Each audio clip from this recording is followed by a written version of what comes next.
This is very concerning for the St. Louis Blues. After forward Jordan Kyrou went down with an injury, we get a huge update from Jim Montgomery on the forward status. Plus, we're going to break down the goalie situation happening in St. Louis right now with one player coming out ahead. We have so much to break down in this, so let's just dive straight into it. Now, the St. Louis Blues came off a big win in their last game, but we do get an update on Jordan Kyrou from head coach Jim Montgomery. He says the forward needs to get an MRI done. Full diagnosis coming with that, but he is day to day at the moment. Now, Darius, this is brutal. We know this is a team that is dealing with a lot of injuries, but I just wanted to dive in first. What is your thoughts? We've seen Kyrou helped off the ice. It didn't look good. Now we're seeing the MRI status. What is your thoughts on not only Kyrou maybe missing a lot of time, but the fact that this Blues team is cursed with injuries? Yeah, right now there are so many players out. We'll get to the implications that that has on the team, but obviously Jordan Kyrou, you never want to see a player of that caliber go down with something that, he needs to be helped off the ice for. And I saw a lot of speculation online, a lot of people going back and forth and bickering back and forth yesterday about whether it was a clean or dirty hit. I didn't think it was anything egregious, right? Like sometimes these things happen. So, nonetheless, he is injured. He is going to go for some testing, some imaging, and then I guess we'll get an answer in terms of, how long he's going to be out. But this is not good. This is one of your best players all season. He was scratched earlier this season, but I don't think it had anything to do with his play. I think it was more just sending a message to the rest of the team. He has literally been, at least offensively, one of your best players this year. So to lose him would be literally your second best offensive player, as you can see here. So to lose him would be pretty detrimental to this team at this point because they only just got their 10th win of the season. They were the last team to get double-digit wins against the Ottawa Senators. So that is tough to start the year. This would be tough if he is out long term. Hopefully he's not. And Pye, we do have, a lot more to talk about in terms of the goaltending, all of that stuff. It was a very eventful game, that's for sure, and a big win for the Blues. But heading forward, this would be very tough for this team to move forward without him because, again, like you brought up the injuries, I mean, they're missing Torpchenko, who looks like he might be back, but Snugger's going to be out an extended period of time. Walker's out an extended period of time.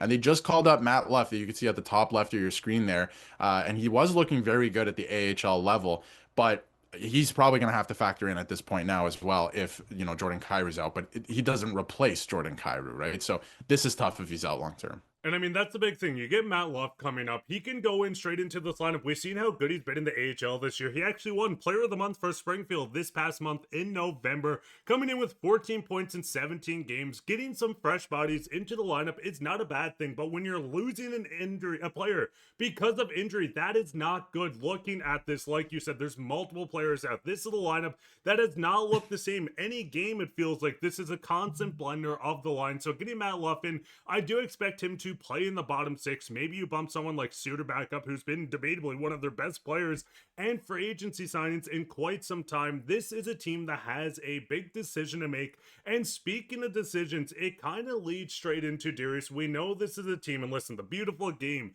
Hofer went out and did his best Jordan Binnington impression when we seen the scrum happen at the end of the game.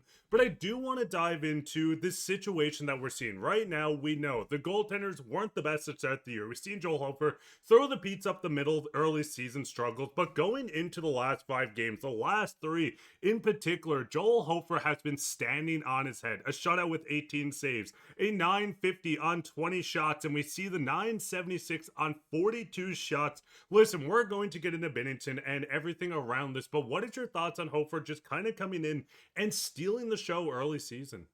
Yeah, I think that he's been, first of all, a lot better than Binnington so far this year. And I know a lot of people have said like Binnington has been okay at times, like all of this stuff. Like there's a lot out there that people are saying, but Hofer has, by the statistics, by the analytics, been the better goaltender. Like you said, he started the season very poorly. That Pete's up the middle. We're not going to forget about that anytime soon. But he almost scored a goal in the game last night as well. Let's not forget about that. Like he came very close. He almost scored a goal. He was coming in to defend his teammates, stuff like that, adds to a team and brings a team together. And of course, they have a lot of injuries, but stuff like that just lets you know that the guy behind you, whether it's your goalie, whether it's a defenseman, whether it's a guy who's normally scratched, right, has your back in that way. And obviously, Tim Stützle was trying to take liberties there with the 2-on-1. So Hofer was like, let me get in here because this is a bit ridiculous. And that's kind of what Stützle does, but I'll leave it at that.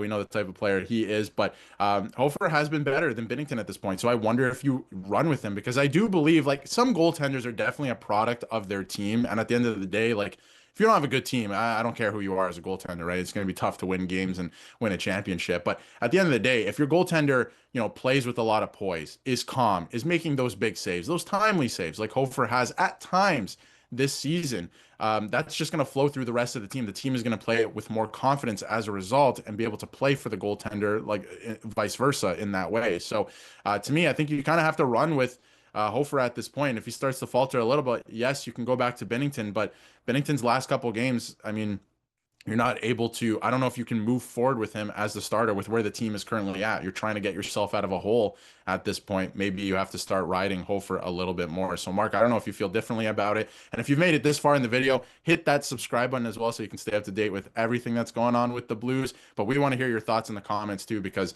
I see a lot of back and forth out there, Mark. And I think it's pretty interesting because at this point, at least in my eyes, I think you do have to run, especially after last night with Hofer. He only let in one goal and he did look pretty good. And I think the big thing is, listen, you have two elite goaltenders. One might be struggling. We see the team right now. Offensively, the team hasn't been the best, but I mean, right now, you have two guys that can go out and win games. Binnington has struggled over his past 5. I'm going to flash the stats once again. I don't like keeping this up too long because it doesn't look pretty, but this is a guy that can win you meaningful games. We've seen in the playoffs last year. We've seen it in the stretch to get into the playoffs. We've seen him when he was called up in 2019. This is a player that you can rely on, and I think it falls back onto the trade rumors around this team. We know that the goaltenders are hot commodities. Teams are going to look for goaltenders. The Edmonton Oilers desperately need one, but I think this is the perfect example on why you keep both of these guys within this system. You have a goaltender, a younger goaltender in Hofer, standing on his head over his last 5 games. You can see the save percentage there. It's absolutely insane.